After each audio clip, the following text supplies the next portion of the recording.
Wait one. Raised Halky? You're suffering from the same syndrome that Butterfield is suffering from concerning the situation.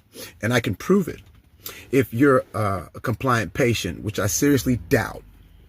But I'll know if you respond. Because what you typed here, yeah, you don't have the will to drive to that conclusion. You don't have the will. But I do. And I can prove that it's an observational statement. It's not an insult. That, yeah, both you and Butterfield are suffering from SBS.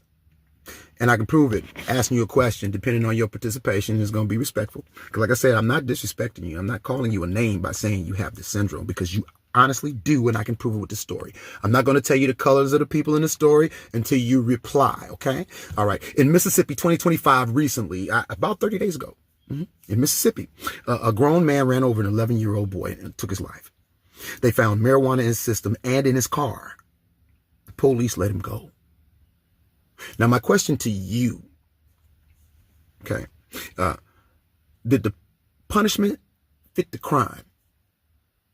That's question number one. Did the punishment fit the crime? And would you support the person that took that 11-year-old's life? Hi. As a matter of fact, it gets deep, because after he ran over the boy, he turned around to get his mirror for his truck and drove home. The police caught him and let him go. And it gets even deeper than that. Yeah, this grown man that took this 11-year-old's life, yeah, that truck, the family has to see it on a regular basis, because the person, he lives close to where this 11-year-old boy stays. He's riding his ATV. Now, my question to you, would you stand behind that man that took that 11-year-old boy's life? After you give me an answer, I'm going to share a link in the comment section so you can see the story. Okay?